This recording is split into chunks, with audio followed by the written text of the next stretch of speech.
Chemistry जब आप एक रिएक्शन को स्टार्ट करते हैं तो कौन कौन से टॉपिक्स हैं जो आपको सबसे पहले पढ़ने चाहिए। तो जब आप 11th क्लास में स्टार्ट किया, आपने एक रिएक्शन मैकेनिज्म पढ़ने की शुरुआत की, तो रिएक्शन मैकेनिज्म होता क्या है वो आपने समझा, लेकिन आपको उसे लिखना कैसे है, आपको स्टेप वाइज लिखना है। What is reaction mechanism, step wise जब आप एक एक चीज क्लियर करते हैं, कौन सा बॉन्ड कब ब्रेक हुआ और कब एक न्यू बॉन्ड फॉर्म हुआ, this is called reaction mechanism. And reaction mechanism जब तक आप प्रॉपर्ली नहीं लिख पाएंगे, आपको आगे जितने भी चैप्टर्स हैं उनमें प्रॉब्लम आती रहेगी। सो बेसिकली आपके फंडामेंटल्स क्लियर होंगे, आपको इफेक्ट्स पता होंगे, आपको जितने भी कोर कंसेप्ट है वो पता होंगे, तो आप इजीली अपना रिएक्शन मैकेनिज्म बना पाएंगे। ठीक है, so for that we are going to start a series of fundamentals of organic chemistry. And if you are not subscribed yet, आप लोग सब्सक्राइब कर लीजिए, सो दैट हम फंडामेंटल कंपाउंड की सीरीज जो है वो कंटिन्यू करेंगे।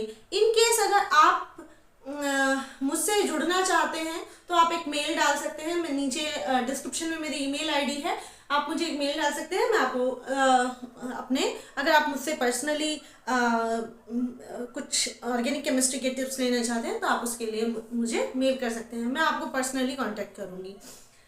इन today's lecture we are going to start fundamentals of reaction mechanism।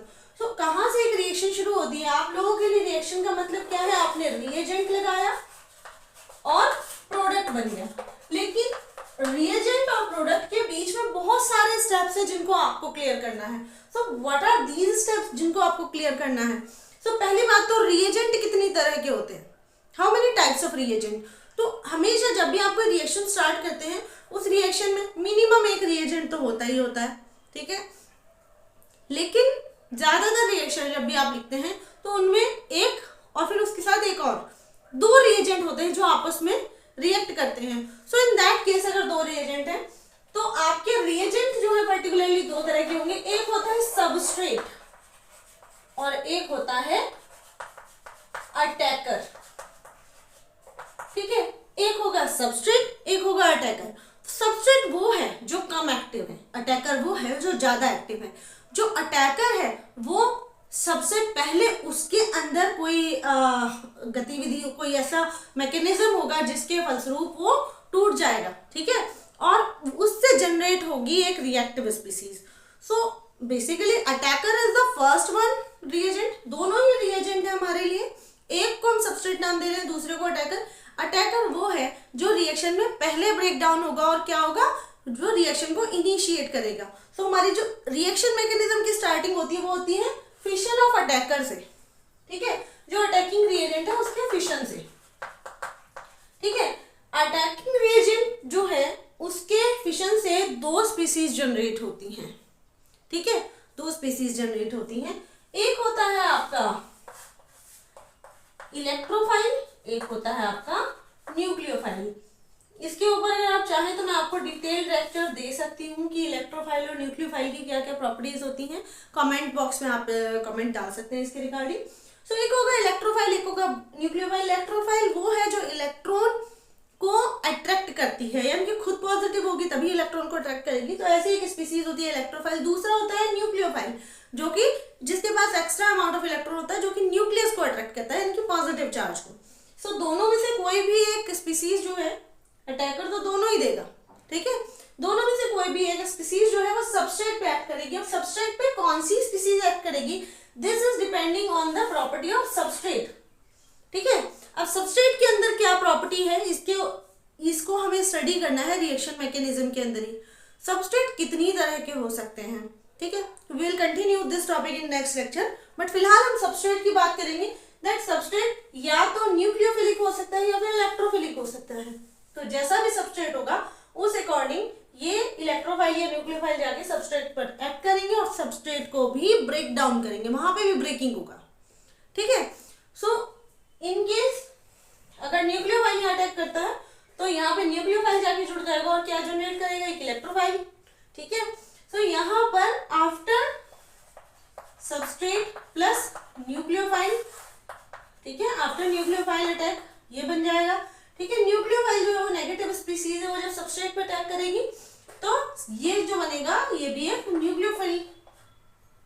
Electrophilic species जिसमें कि एक इलेक्ट्रोफिलिक पॉइंट एक न्यूक्लियोफिलिक पॉइंट आएगा, ऐसी स्पीसीज जनरेट होगी। ठीक है, अब इन दोनों को ही रिएक्शन कंटिन्यू करने के लिए क्या करना पड़ेगा, टूटना पड़ेगा। इसी को हम कहते हैं बॉन्ड फिशन। ठीक है, सबस्ट्रेट और आपका अटैकर दोनों के अंदर बॉन्ड फिशन होगा। ठीक है, इनिशियली बॉन्ड फिशन जिस टाइप का होगा उसी टाइप का बॉन्ड फिशन पूरी रिएक्शन में कंटिन्यू होगा। सो this is depending on type of fission कि रिएक्शन मैकेनिज्म किस टाइप का चलेगा। ठीक है, इन केस फिशन जो होता है दो तरह का होता है बेसिकली, एक होता है होमोलाइटिक, एक होता है heterolytic. Again homolytic and heterolytic fission के ऊपर जो डिटेल्ड वीडियो है वो अगर आप रिक्वेस्ट करते हैं तो मैं दोबारा डाल दूंगी। ठीक है, क्योंकि मैं ऑनलाइन क्लासेस ज़्यादा लेती हूँ रेदर देन रिकॉर्डेड लेक्चर्स के। ठीक है, तो इन केस अगर आपको होमोलाइटिक और हेट्रोलाइटिक फिशन में से कोई एक टाइप ऑफ फिशन कराना है, सो ये कैसे पता चलेगा कि होमोलिसिस होगा या हेट्रोलिसिस होगा।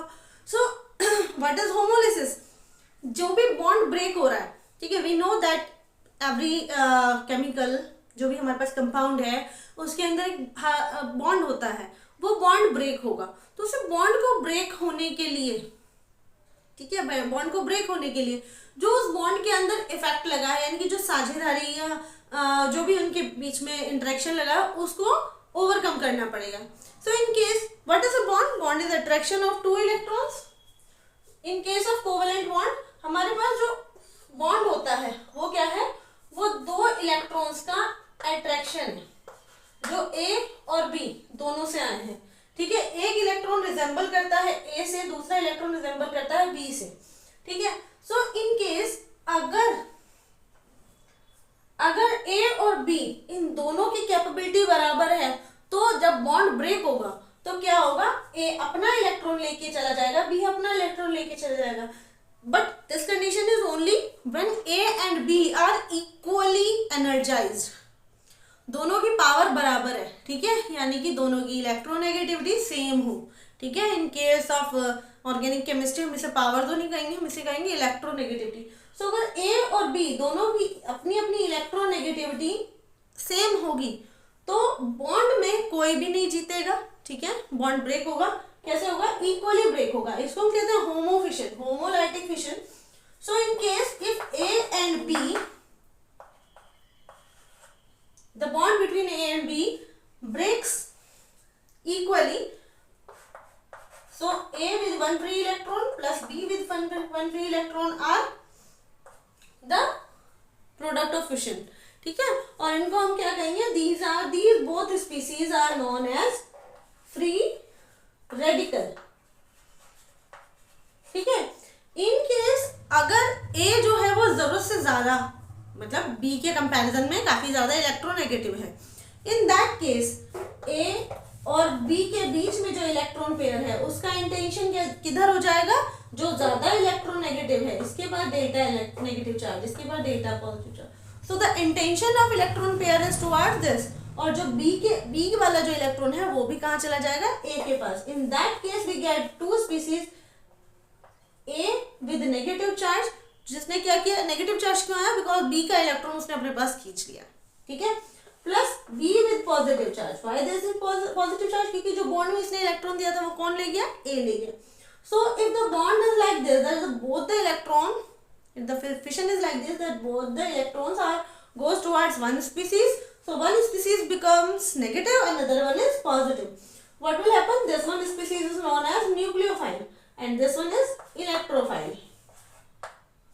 ठीक है, अब जब न्यूक्लियोफाइल या इलेक्ट्रोफाइल दोनों में से कोई भी स्पीसीज सबस्ट्रेट पे अटैक करेगी तो डायरेक्टली प्रोडक्ट नहीं बन जाता, पहले इंटरमीडिएट बनता है। ठीक है, पहले इंटरमीडिएट बनता है। इंटरमीडिएट जो है वो डिपेंड करता है अब आपका फिशन किस तरह से हुआ। इन केस आपका फिशन फ्री रेडिकल टाइप का हुआ तो इंटरमीडिएट भी आपका क्या बनेगा, फ्री रेडिकल फिशन, तो आपका फ्री रेडिकल इंटरमीडिएट बनेगा। ठीक है, इन केस अगर आपका फ्री रेडिकल फिशन ना होके आपका हेट्रोलाइटिक फिशन हुआ है और आपकी दो स्पीसीज आई हैं, एक न्यूक्लियोफाइल आया है और एक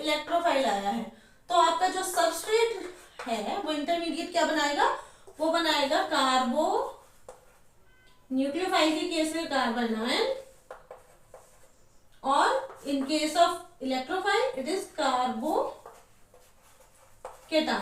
ठीक है, ये इस तरह से स्पीसीज डेवलप हो जाएंगी। ये जो स्पीसीज है कार्बो एनायन, कार्बोकेटायन, जब इनके अंदर फर्दर बॉन्ड मेकिंग होगी, ठीक है, because reaction starts with bond breaking first, है ना, बॉन्ड ब्रेकिंग होती है ज्यादातर में, ऐसा ऑलवेज नहीं होता बट मोस्टली रिएक्शन में बॉन्ड ब्रेकिंग पहले होता है, बॉन्ड मेकिंग बाद में। उसके बाद जो कार्बोकेटायन या कार्बन आयन जो भी जनरेट हुआ है, जब वो अपना रेस्ट ऑफ द स्पीसीज के साथ बॉन्ड बनाएगा तब आपको क्या बनेगा, प्रोडक्ट। ठीक है, this is the common phenomena for reaction mechanism. ठीक है, अब यहाँ पे मैंने कार्बन आयन, कार्बोकेटायन क्यों लिखा, न्यूक्लियोफाइल, इलेक्ट्रोफाइल क्यों लिखा, क्योंकि सबस्ट्रेट जो है इन case of organic chemistry, substrate हम हमेशा ऑर्गेनिक लेंगे। ठीक है, सबस्ट्रेट हमारा हमेशा ऑर्गेनिक होगा, तो दैट्स व्हाई जो स्पीसीज जनरेट होगी वो कार्बन की होगी, और जो पॉजिटिव या नेगेटिव चार्ज है वो किसके ऊपर आएगा, कार्बन के ऊपर आएगा। सो दैट यहाँ पे क्या हो गया, ये कार्बोकेटायन या कार्बन आयन जनरेट होगा। इन केस ऑफ अटैकर ये एक ऑर्गेनिक स्पीसीज भी हो सकती है या फिर इनऑर्गेनिक भी हो सकती है। ठीक है, अगर मैं पूछूं कि सबस्ट्रेट और अटैकर को पहचानेंगे कैसे, सो this is purely depending on the type of molecule. Organic और इनऑर्गेनिक में से अटैकर हमेशा इनऑर्गेनिक होता है। ऑर्गेनिक और ऑर्गेनिक में से जो दूसरा ऑर्गेनिक मॉलिक्यूल जो ज्यादा एक्टिव होगा, जिसके अंदर ज्यादा इफेक्ट्स पाए जाते होंगे, वो मॉलिक्यूल अटैकर होता है। ठीक है, so this is the way how to write a reaction mechanism. So आपको रिएक्शन मैकेनिज्म का जो पैटर्न है वो क्या फॉलो करना है, सबसे पहले आपको देखना है कि जो भी आपका रिएक्शन है उसमें अटैकर कौन है और सबस्ट्रेट कौन है। जब आप पहचान लेंगे कि अटैकर कौन है, सबस्ट्रेट कौन है, तो पहला फिशन आप कराएंगे अटैकर में। अटैकर के फिशन से जो स्पीसीज जनरेट होंगी उसके बाद आप फाइंड आउट करेंगे कौन से टाइप की इफेक्ट जो है वो सबस्ट्रेट में मौजूद है, क्योंकि फिर उसके ऊपर उसी अकॉर्डिंग न्यूक्लियोफाइल या इलेक्ट्रोफाइल का अटैक होगा। ठीक है, अभी आगे आने वाले लेक्चर्स में अगर आप लोगों को जानना है कि कैसे पता करेंगे कि न्यूक्लियोफाइल पहले अटैक करेगा या इलेक्ट्रोफाइल, तो हम आगे आने वाले लेक्चर्स में उसके बारे में बात कर सकते हैं। ठीक है, तो कमेंट बॉक्स में डाल दीजिएगा इसे भी। ओके, देन फिर आफ्टर जब आप सबस्ट्रेट का पता कर लेंगे कि इसमें कौन सा इफेक्ट है और इसके ऊपर न्यूक्लियोफाइल अटैक होगा या इलेक्ट्रोफाइल, उसके बाद आपको क्या करना है, उसके बाद आपको फाइंड आउट करना है कि आप इनके बीच में बॉन्ड ब्रेकिंग किस तरह की हो रही है। बॉन्ड ब्रेकिंग के बाद आपको मिलेगा आपका इंटरमीडिएट। एक बार आपको इंटरमीडिएट पता चल गया कि कैसा बनेगा, उस इंटरमीडिएट से आप पता लगा लेंगे कि आपका प्रोडक्ट क्या बनेगा। कुछ खास बातें ध्यान रखने वाली, इन सारे टॉपिक्स को अगर आपने पढ़ लिया तो आप इजीली रिएक्शन मैकेनिज्म को लिख पाएंगे। अगर आप किसी कॉम्पिटिटिव एग्जाम की प्रिपरेशन कर रहे हैं तो आप रजिस्टर कर सकते हैं मेरे साथ केमिस्ट्री रीडिफाइंड पे, जस्ट गिविंग मी अ मेल, आप लोग मेरे साथ रजिस्टर कर सकते हैं। ठीक है, okay, then will continue in the next lecture of fundamental of organic chemistry and keep practising. Good bye.